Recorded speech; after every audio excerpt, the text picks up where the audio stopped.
kind of a disaster. And as you can see, right, throughout this game, his bot lane is the lane that he wants to play around, and they're getting kind of owned, right? 4 deaths already at 6 minutes, but he is not compensating. Enemy jungle is 3-0. He's not compensating, but he ends this game 18-2. So that can really tell you the value in. Quickly, before the video begins, I have joined the Jungle Academy. I just wanted to share with you guys this insane resource. Currently we're doing daily group coaching sessions. And yeah, this is basically an insane resource. We have the coaching library, so you can just look up whatever matchup, whatever elo, if you want to learn how to play champions. We have all of the VOD reviews uploaded here, with also, you know, fundamentals videos. Just an insane resource. If this is something that interests you, if you are serious about your climb in season 15, check the link in the description below. What's up everyone? Welcome back to Jungle Gap. Today, I have a very exciting video to share with you guys. I was stumbling upon the leaderboards, the Korean leaderboards. I had a look at this, you know, 2.2k jungler with a name that I haven't actually heard of. And, you know, I was doing some research. This guy is called Charvel.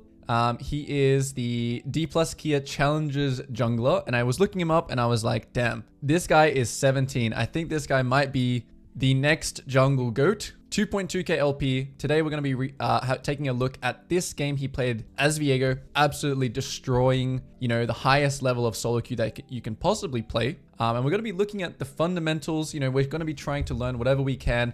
You know, I want to see what 2.2k fundamentals looks like from this 17-year-old prodigy. This is going to be kind of a, you know, more of a laid back style of video. It's going to be me just reacting to this game. I haven't watched this game, so it's going to be my full, you know, reaction to what he's doing. And I'm going to try to relate some of the fundamentals, if I can, back to some things that I kind of teach while coaching. But I'm also excited to see things that I can also learn from, you know, in a game like this. All right, so we are on the red side as Viego. Don't tell me this crashes. Okay, red side Viego, let's go.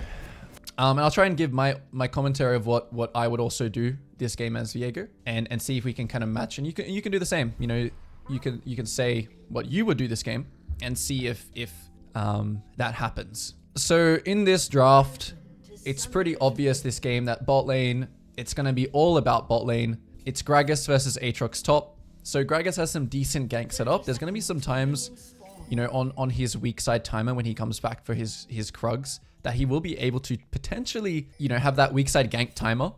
But this game is all about bot. The volatility in this bot lane is pretty insane. There's so much poke. There is so much, you know, even gank set up from the Elise and things like that. So I'm expecting both junglers to part the bot. What's interesting about this is that it is a Zyra. So he's actually going to clear slower than the Zyra. So it's going to be interesting to see how he deals with this. As you can see already, this is something that I've talked about a lot. You always want to just wait here. You want to wait here as long as you can to spot things like this. No, simple information that he's just gathering here, and he's waiting here. He's not like waiting here at like 110. He's waiting here for as long as he can until he wants to start his camp. So checking out his clear. We didn't actually get any information on the Zyra, but it is pretty obvious, I would say, educated guess, that Zyra should be clearing to the bot side and trying to impact this bot lane before Viego does. Okay. So we're just clearing. Let's watch his clear as well. You know, he should be doing the, you know, the Q here. Yep, very nice. Lines up the Q for all the small ones and holds it. Doesn't really care about this ward or being spotted on it, because, you know, it's like, especially when you're playing at this level, people are relatively, they kind of know what's going to happen. Yeah, as you can see, this lane doesn't really look like he wanted to make that decision after Raptors to gank top. Because again, this game is all about the bot side. As you can see already, very volatile. Now, we did have this ward now on Zyra, which we kind of just missed just now. As you can see, this is one of the reasons why Zyra is being picked, because she's clearing, you know, almost a camp faster than the Viego. Okay? So I'm going to be very interested to see how he deals with this. Okay, so pings come out on the red. Does he use the chat yet? No. He's just pinging enemy. He's tracking enemy for his team. He's pinging. You know, I would like to see some pings of like Zyra, but you know, at this level again, people kind of, oh, okay, there they are. As I was saying this. So this is what I mean, right? I'm going to pause it here because this is really important.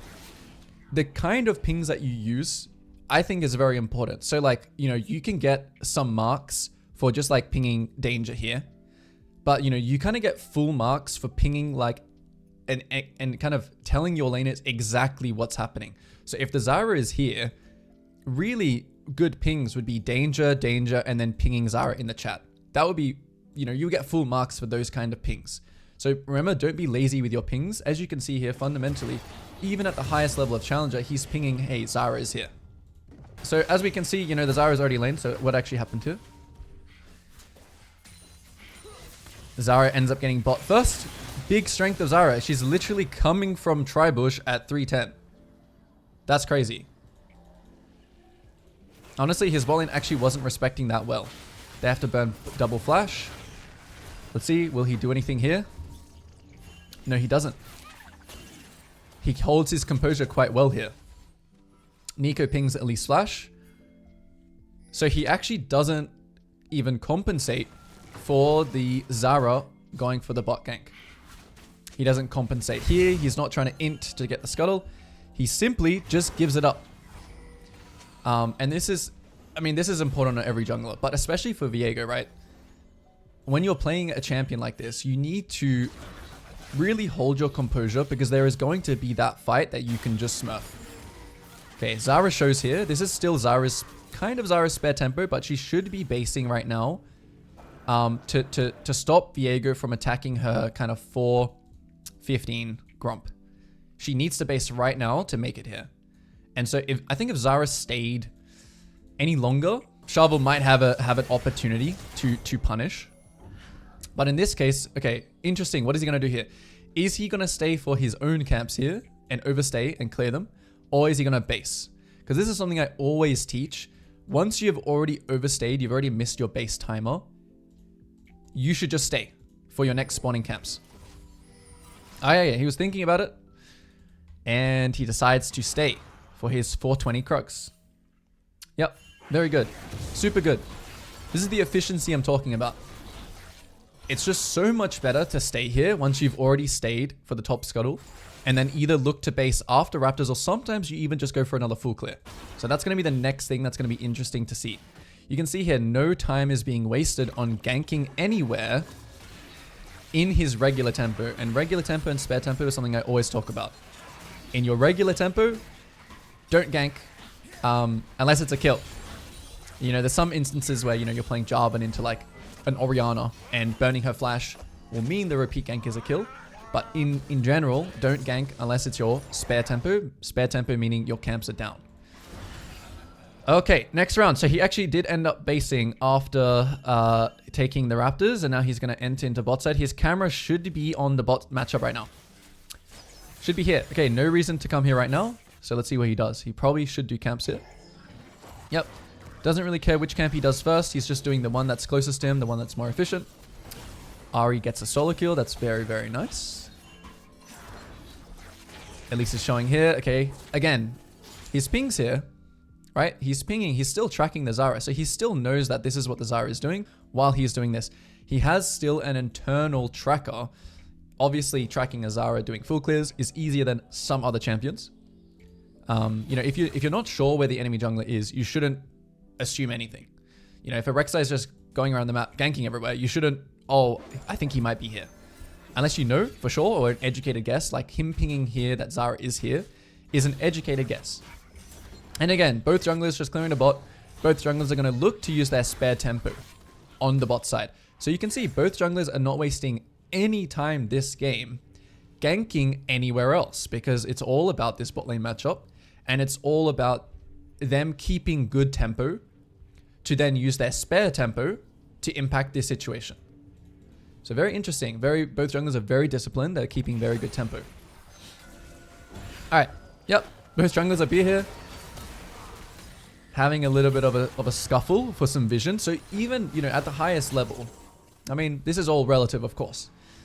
But even just getting a pink ward here and fighting for this pink ward control can mean so much because, you know, for example, if blue side have this pink ward control here, the enemy, we can never walk up and ward this because what if we're just walking into a cocoon? What if we're walking into a Zara E into a cocoon? So even just this one pink has immense value for both teams. So that's why this is just like spare tempo. You know, we're just using it here. Yep, still spare tempo. So until our Gromp starts spawning or our topside camp starts spawning, even though there's a chance of, you know, the grubs are on the board now, right? But he's still choosing to prioritize his bot lane here. Prioritize clearing this pink. I don't really think it's as much to do with the dragon. I think it's more to do with if he just leaves here and kind of runs to the grubs and runs to the top scuttle, I think his bot lane is just getting dove and that decreases his chance of winning. So, you know, I often talk about not helping your team. I think this is a little bit different because one error, one dive can actually snowball, you know, in a high challenger Korean game. One death, one snowball, you know, Varus misses a big wave, it can snowball a lot. So he's playing to minimize here, right? If we talk about the fundamentals, we have match, which is like fighting dragon. We have trade, which is like trading the grubs. And we have minimize, which is like minimizing this dive situation. The enemy are using resources to dive our bot lane. Ahri is going to get an advantage here. So we just need to minimize this. We don't need to overextend or gank or anything like that. We just need to minimize the enemy's, you know, push play. The enemies when they're trying to play aggressive. Kind of a disaster. And as you can see, right, throughout this game, his bot lane is the lane that he wants to play around. And they're getting kind of owned, right? 4 deaths already at 6 minutes 40. But he is not compensating. Enemy jungle is 3-0. He's not compensating, but he ends this game 18-2. So that can really tell you the value in just waiting for your chance to strike, waiting for that, you know, that fight where you can actually do something. We can see that here in his gameplay. Very disciplined. Soloki is all about discipline and not trying to win every single game, not trying too hard to win is something that I always also explain. What you're trying to do is play the math game where you win a majority of games, not every game. So it's interesting here that he didn't base off bot. He actually just ran here. And I think that's just because not really much to buy. Ooh, also interesting, he went Phage. Yeah, Phage buy. Interesting. It's like a low cost efficient item, but you know. But yeah, I think just running here to here is faster than basing and running here. So that's the main reason why I think he's done this. Okay. So something I'm seeing here is that in all these cases, generally, he's clearing a camp and then reacting to his team making plays. And this is Viego's identity a little bit. Viego, you do not want to be the one who starts the fight. You don't want to be the one who has the focus of the enemy team. You kind of want to let your team work a little bit and then play around that. So like if this opportunity is good, if Gragas gives him an opportunity, he'll react. If Gragas doesn't give him the opportunity, he's going to stay on this grub and just keep farming. So you can see him doing that here. I'll play it one more time. He's farming, right? He's not like trying to like kill the Zara right now. He's literally just hitting camps, hitting camps, hitting camps. Okay, this is happening. Still hitting camps because he can snap back. So there's no point. Then when he sees Gragas do this moment and he can actually engage on the Elise or on the Zyra, he reacts. So really, honestly, really good awareness coming out here. Really good awareness. And also, this also kind of stems into everything here. He also has a numbers advantage here with Gragas moving and Aatrox still being here. So we also know that this fight is good, right? Even though we know this fight is good, we're still waiting for our Gragas to engage. Gragas engages, good fight. So turns. I think he was also looking for level 6. So this was there was a lot going on here, honestly. He's also trying to get his level 6 from hitting this grub. But he has no smite. So he makes that decision. Hey, I'm not going to be able to finish this on time. The play is happening right now. I need to go right now. Okay, so let's watch the fight. He follows up on the Gragas on Elise. Not using his flash, right? Not using his flash to kind of follow the Elise. Although he really does want to get that reset. Plays for another kill. Really nice hold on his ult here. Even though I think maybe he kills here, a very important fundamental in Viego is when someone has flash, you need to hold your ult. Because, you know, unless you know you can CC chain 100% here, if he ults here, although the Aatrox needs more distance to flash, so in this case he probably could, but it's about his habits. It's about his, you know, exactly, right? If he was closer to this wall and he could flash and Viego ults here, you miss the kill. So small details. Hold your ult when you know someone has flash. All right, what's he gonna do here? Interesting situation. He's low. Grubs are up.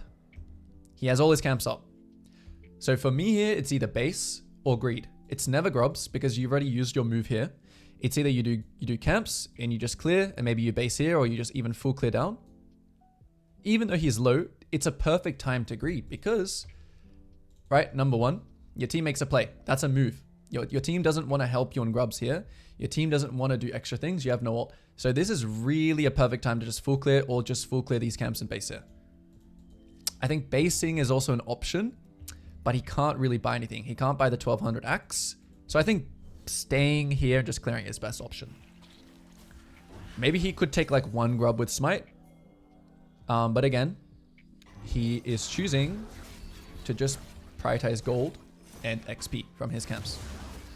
So let's see. Is he going to full clear down? Yeah, very, very important fundamental here, guys. League is kind of turn-based. If you use your turn here to fight, the enemies are actually going to have tempo here out of base, right? Because your team wants to base, and you don't want to waste time killing all these guys. If Aatrox and Zara can come back here, and Elise can also come back here. Like, Elise could also have been here. So that's what you have to understand. She just decided to go bot side. But yeah, he's just doing his own thing here. So like, he's not, you know, his team's fighting, whatever. He's 1 HP. Greeding. Very, very important fundamental that you need to learn. How to greed. How to, you know, accelerate your lead by just farming very efficiently and knowing when to greed. Okay, so he doesn't actually base after Raptors. He just keeps clearing. Is he close? No, he's not close to anything. Yeah, simply just greeding and valuing gold and XP over having tempo for either one of these objectives. That's interesting. Interesting to see what he values. Okay, so now we should start to either, let's see. So we do see Elise here. Neeko has good position. This is almost where now he's gonna, you know, we talk about uptime and downtime in the mid game, but this is similar. His team is ready to go. His team is ready to fight, right? Varus has ult, right? Neeko has ult, flash up, flash down. Ahri has ult in 8. So, even though he has so much gold here, 1.9k, I could see him actually stay here just because his team is all ready to fight, right? I think if there was like, you know, if his team wasn't ready to fight here, obviously baiting would be better. But you can see he doesn't really care about his own condition, which sounds really crazy, which is something that's interesting. But he just recognizes that his team is ready to fight. So I think he's actually going to stay here. Yeah, he's not going to base. He's going to stay here and fight with his team. He's going to play that uptime with his team because everyone's in a very good position, right? Ult, ult, ult, ult. It's a very strong position from his team. So they catch Elise. And this is where a little bit of adaptation. This is why the skill ceiling for jungle is so high, because there is adaptation that you can always make. And this kind of adaptation, recognizing this information, is what makes this guy 2.2k LP.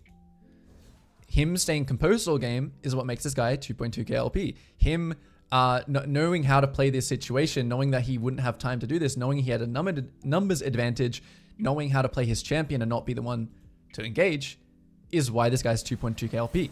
And it's not just this game. He does this probably every single game. Okay, what did I just watch? After saying all that, he just altered a plant. Hang on. Let's take a look. And we'll play on normal speed. I don't know. Maybe this was just misclick. I don't know. Who knows? Maybe this plant, like, I don't know. I think it was misclick, but maybe he knows something I don't about killing Zyro plants. All right, really clean mechanics as well. And this is where, you know, this is like Phage Power Spike. Like, this guy literally has a Phage, but again, greeting again. So when, you know, when you find that advantage killing the Elise here, right, you really want to press that advantage. Even though you have like 2k gold, he invades it just because he has numbers. And he has and he knows camps, these camps are up. You know, Viego is a very like flex champion, right? You need to be flexible. You need to sometimes rely on your mechanics to win fights. I can't see, yeah, this is all relative again to your elo. I know that, you know, most lanes won't move like this with the jungle, which is of course nice to play in these kinds of games. It also sucks if you're on the Zyra end of things, right? So yeah, it's all relative. But yeah, you can see here, Oh, unlucky. Doesn't get the hit. The last hit. Okay. Will he do dragon here? Put your answers in the chat. Will he do dragon? I'm going to guess no. Same reason why he didn't do grubs here. Same exact reason. Look at the map. We use our turn. Everyone uses their ults. Enemy team has tempo, even though he just died. So the tempo here is way more important than the objective. The camps here are way more important than the objective. No ult, no ult, no ult. Perfect time to base and full clear again. And then play on the dragon on the next round. Very, very important fundamental. Yeah, of course. I'll be very surprised if he did dragon here. Like, very surprised. Because the tempo is just better. As you can see, TP comes out. That's another information he was probably thinking about here. If he had started dragon here, what a disaster. If I unlock the map here, what a disaster to start dragon here. This is a typical, making 2 moves, from my experience coaching, is the classic mistake. You get a kill, you get a camp, but then you make the second move on the objective. And then the enemy team spawns because the spawn time is earlier so short, and you get caught here, and all of that good work that you've done is now for nothing. Very nice. Now, what does he have? He has Triforce. Okay. Insanely strong here. Let's see. Let us see what he does. Okay, this is the weak side gank I was talking about. Right? When you're running to your weak side here, right? Because we talk about weak side, strong side. This is a weak side camps. This is a strong side camps because we want to play towards bot still.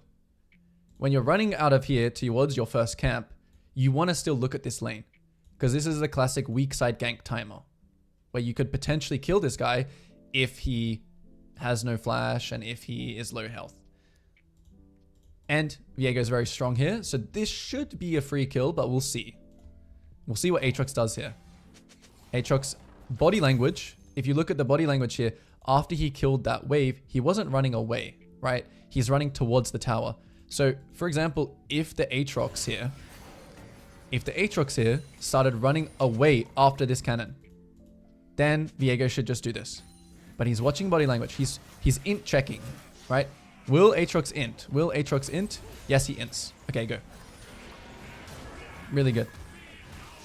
Playing around Aatrox well.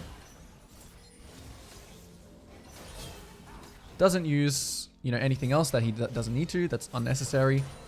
And doesn't help Gragas push this wave. Again, right? Just wants to get back to clearing his camps and playing into the bot side.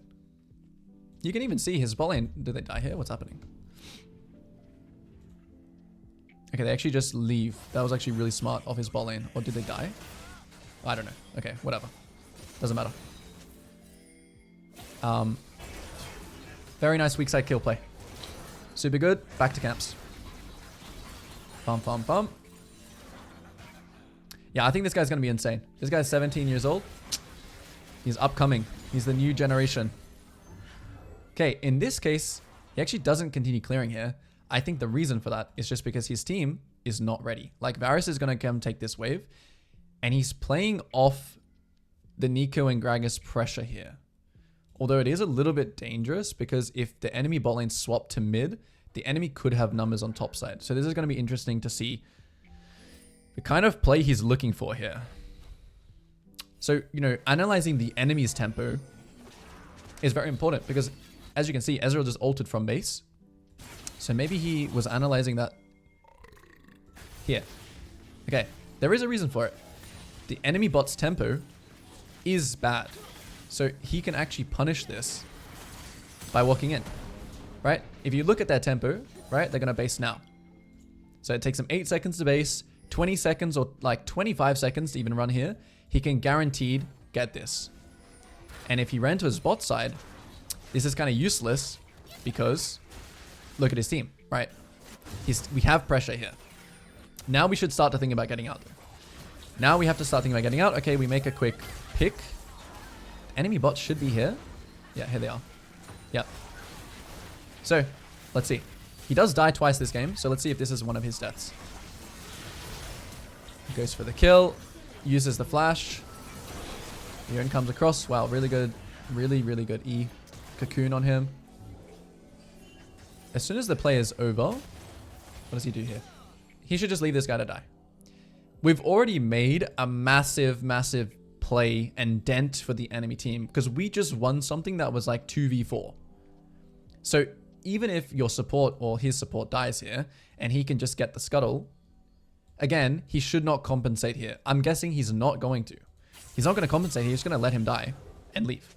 Yeah, he even leaves off the scuttle. He even respects the scuttle. Yeah, insane. Now he has no ult again. What's he going to do? Is he going to just cross? Or is he going to go to his camps? Is he going to base? Again, he chooses to greed. Yeah, he chooses to greed again. Which is again interesting. Lots of greeting. As you can see, his CS per minute. For a Viego with 7 kills, he's farming quite a... Guys, if you can farm efficiently and kill efficiently, this is how you get the most fed as jungle. You know, if you can full clear, double kill bot, full clear, double kill bot, full clear, double kill bot, I can assure you that you will be the strongest champion in the game by far. And that's the skill. The skill is farming efficiently, but then analyzing the information on the map to know what is high or low percentage in terms of plays and ganks. So we are entering mid game now. This game is moving a bit quick, to be honest. People are like barely even laning in the right lanes anymore. So, uptime. His team is all on the map. So I think this is about protecting waves. The reason why he skips his camps here is because he's playing uptime. Meaning that he's very strong.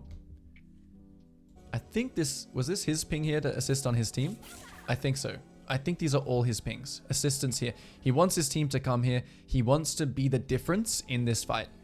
His team is kind of inting here. This is why you should always have an objective in mind. Just for every role, pretty much.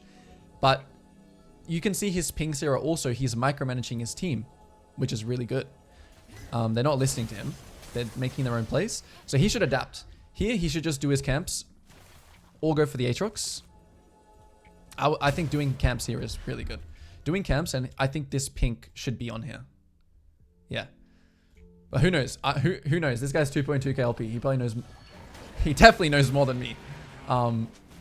That's just my analysis for this situation. Because it's a little... Yeah, it's a little bit dangerous to do this. We know that... I mean, we know that the Zarya is topside. We know that the Elise died here. We do have a 2v2 situation, so it's still okay to look for. Let's see how he plays it. Execution time. Aatrox is very, very good into these two champions. That's the main reason why this is hard. Aatrox, very good into melee champions. This is his first death. Pretty big one too. Pretty big death. It's just Aatrox gap. Aatrox is too good into melee champs. Unfortunately, yeah. Alright. So what's next on the map? We're analyzing tempo. Our team's going for a play. So this is downtime. This is just clear camps. Clear camps or take grubs. Potentially, no, that should be gone because Zarya should be on it. Okay, he takes one. Yep. Yep, take one. What to do now? We have no camps up. You can see how bad that death is. He lost a lot of his topside. Well, he lost all his topside, right? Yeah, he lost all his topside. Yep. Okay. Next round. So we're entering mid-game. I'm expecting to see a lot of uptime, downtime. This is, again, another uptime situation because his team is ready to go. Except for Ahri, but she has TP. Okay? So, uptime, why does he go to enemy camps here instead of to his own camps? It's simply because his team... and Ahri has TP, so she can join. You always want to take enemy camps instead of your own here. Because you want to be close not only to your team making plays here. For example, okay, Zarya ganks top as well. You take bot side. So this is essentially about your team having pressure. He has pressure here. He doesn't really have pressure top, but Gragas is in the lane, right? If he were to take his camps here and the fight broke out mid, he'd be too far. Or he would be further than he is on Raptors or Red.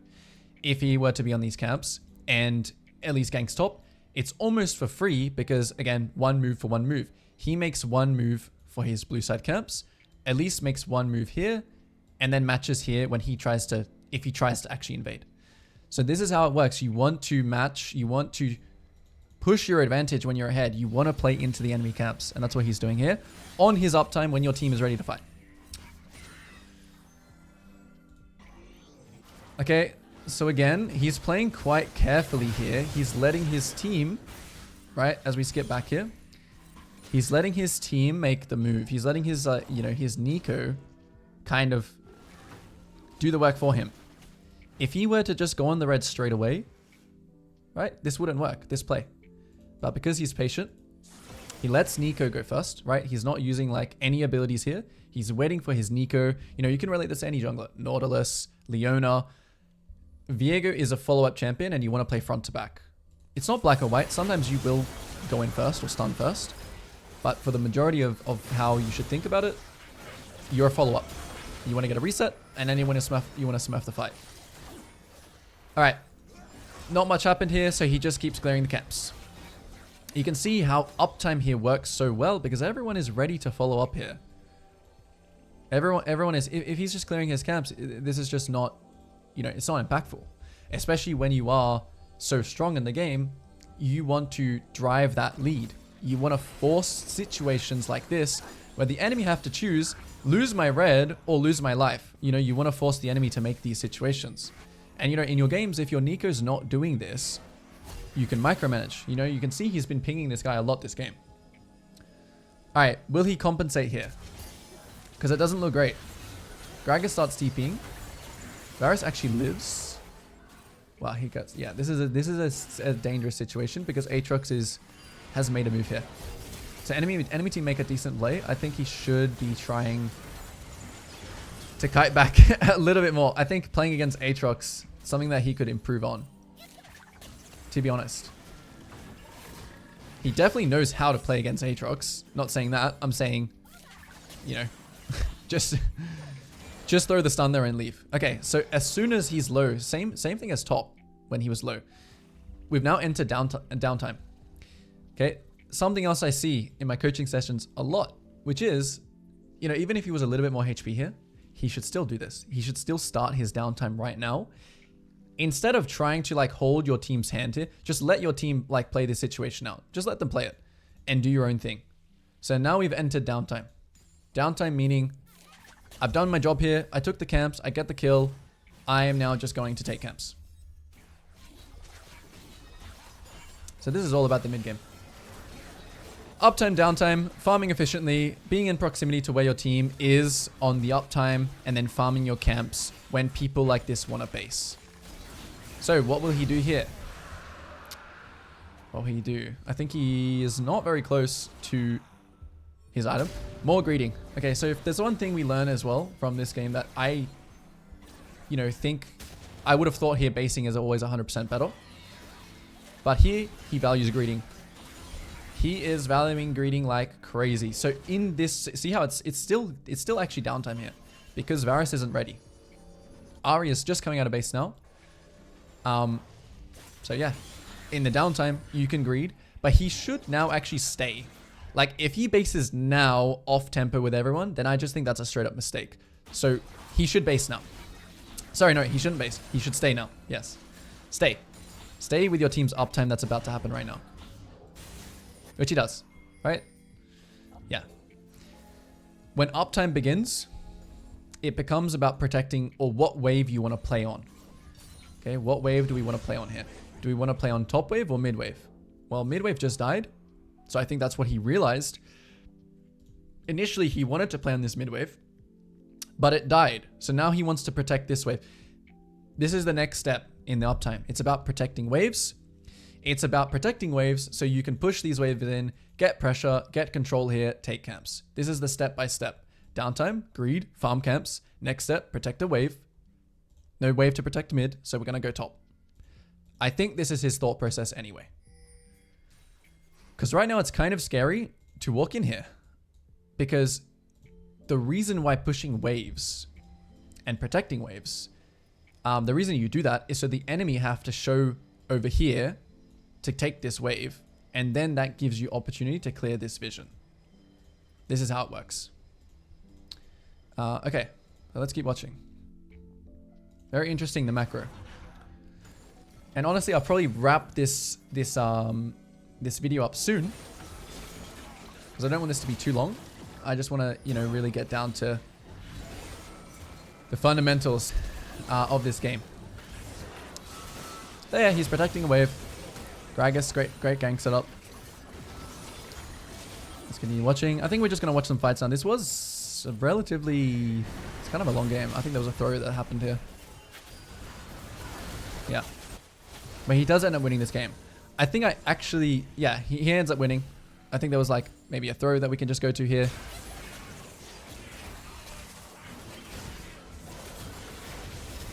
Okay. Just a mechanical misplay, execution-wise. This was his only second death of this game. And we won't watch the rest of this game. Okay, I want to leave it there for now. But yeah, he does end up obviously winning and smurfing it. Another thing as well, right? When you are in such a commanding position, this is kind of like the last thing I'll leave it at. You don't want to try and win too hard. You know, you shouldn't think just because you start the game out 7-0 that the game should end in 15 minutes. Lots can go on in a game. Lots of throws back and forth from your team can happen. What's important is that you just keep maintaining low deaths. Very important. He only died twice this game. And yeah, just wait for that same thing I was talking about at the start. Wait for that opportunity to present itself and then smurf the fight. Alright, so he smurfs this fight and the end. If you enjoyed this video and you want me to make content like this, analyzing, you know, really good plays in the future, leave a comment down below and like this video. And I'll see you guys all in the next one.